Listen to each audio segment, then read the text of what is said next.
It's quite funny when I look at my CV because, yeah, it's definitely a bit of random stuff in there. But China ended up happening. I'd started learning Mandarin as a bit of a hobby once I'd finished up at broadcasting school. So, yeah, it was just something that I started doing because I wanted to learn a second language. Girlfriend I had at the time, one who I'd actually met at broadcasting school, her family were from China. And yeah, I just enjoyed it, and I always had a view to doing an OE, and yeah, I thought I'd just go to China, and I found out about these scholarships that you could get, so I just put my hat in the ring for one of those, and ended up getting it, and it was a very good way of doing an OE. I mean, ended up being paid for by somebody else. I got a skill out of it, and yeah, it was probably a lot more interesting if. No disrespect to people who choose to do that, but it was probably a lot more interesting than just going and living in London for a year or two, to have spent a couple of years in one of China's big cities and that sort of stuff, and to have travelled around, that area. So, yeah. So did that set you up well for, continuing your career when you got back?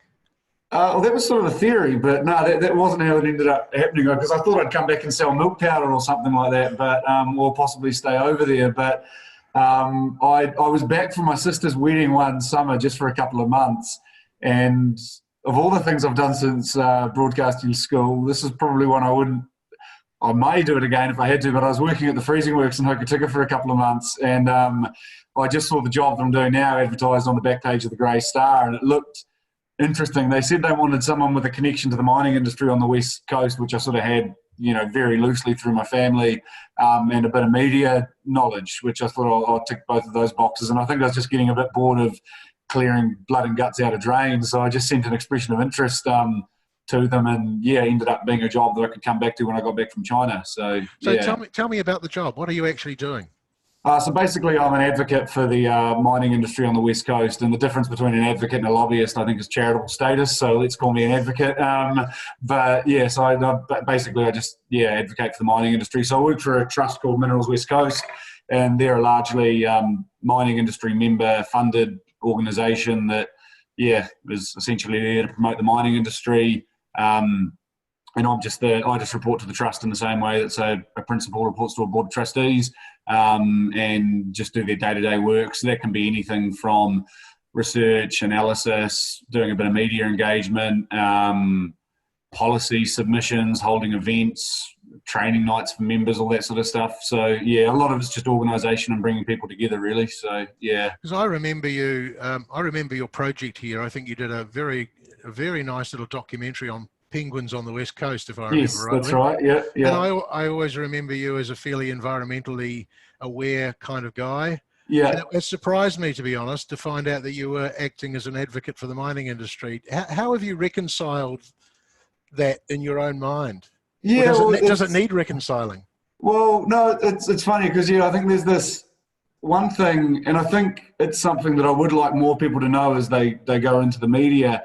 I think people are getting better at it, but they create these false dichotomies all the time, that everything's either A or B or black or white or good or evil and that sort of stuff, and you're either the National Party that loves money and hates poor children, or you're the Labour Party who doesn't care about money but loves poor working people and that sort of stuff. A lot of problems have got a lot more nuance than that. And with the mining industry, don't get me wrong, I mean, you're digging holes in the ground, there's going to be an environmental impact, but if I look at the cost-benefit ratio, there's a lot that can be achieved through compensation for pest control and that sort of stuff that no other industry can really support. I mean, especially here on the West Coast, it's not the person who's just keeping a little Indian restaurant, in business that can afford to pay for tens of thousands of hectares of pest control in Kahurangi National Park. But Bathurst Resources is a big mining company, actually can. And I don't know, the other thing, I guess, as well, is that mining's impact on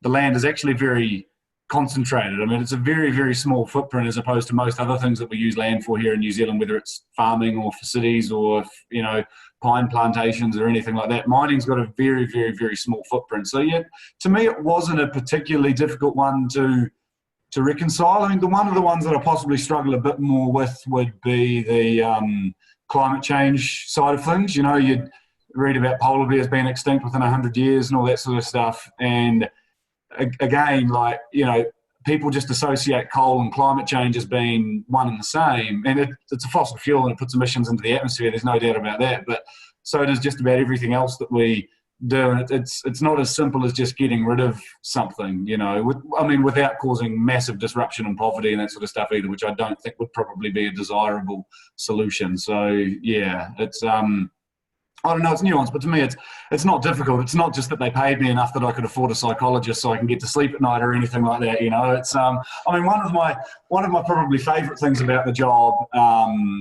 is that the people you deal with are just really good people. They're just down to earth people. They don't have high opinions of themselves or anything like that. Whereas when I was working in sort of the corporate level of the meat industry and that sort of stuff, just the people who capitalise their job titles, those are the ones that I find you have to watch out for. They're the ones, the people who insist on chief executive. I'm just going to check my business card. Patrick, tell me, when you think about what you're doing now and you think about your time at B School, how did we prepare you, do you think, for the roles that you've taken on since you've left? Yeah, well, it's interesting because sort of there's certain skills that you take to the job that someone else wouldn't bring to the job. So, for example, I've been doing every 10 weeks. I've been one of the pundits on Nights with Brian Crump. Now, someone who had purely a background in geology probably wouldn't have brought that to the position. I mean, I've started sort of making videos and that recently. I mean, that's at that very sort of hands-on level. I guess there's that side of it, the ability to go on the radio and talk for 20 minutes about a topic. But at a broader level, I think. And I don't know that this is instilled in every person who does journalism, but I think you'd find it's a more common thread, and that's the ability to just be skeptical, to be critical of things and that sort of stuff, So even in my line of work, when you're challenging a politician when they make a flippant assertion about, any industry or anything like that, it's just that sort of ability to just sort of say, what are the actual facts, issues here and that sort of stuff? Are you really drilling down to it, or are you just being, cynical and political and that sort of stuff? So I think it's the ability. A very, very big part of my job is actually research. So, is actually looking through arguments and seeing what legs we've got to stand on in any situation. Because on top of the fact that I'm sure there are people who are just quite happy to go out there and lie, and look someone in the eye and say, cigarettes don't cause cancer, coal doesn't cause climate change and all that sort of stuff.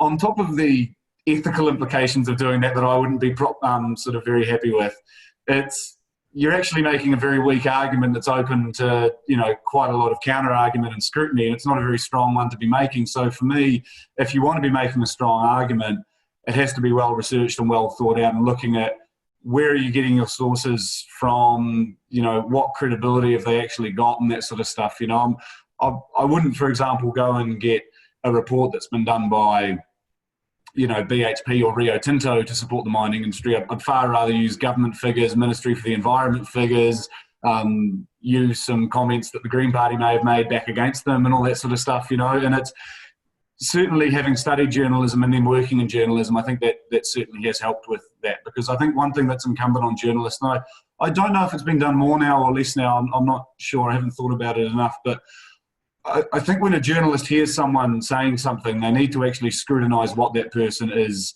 saying. Don't just assume that, to use politics as a very, very easy example, don't just assume that because the National Party says something about money that they're right, or that the Labour Party says something about working people that they're right, or that the Green Party says something about the environment that they're just right. Don't treat anyone as a high priest, if that makes any sense. Actually scrutinise what they've got to say against other sources and that sort of stuff. And I think that's quite important, whatever field you're working in. Cutting through if I'm allowed to swear, just cutting through the bullshit a bit more, I think is quite important, whichever field you're in. But journalism definitely prepares you for that. So yeah, it teaches you how to think, if nothing else. I've found. So yeah. Patrick, that's fantastic. Nice to talk to you again. Yeah, likewise. Good luck in the job. Yeah. If I'm just allowed to say if there's anything else that I'd like to add, am I allowed that one?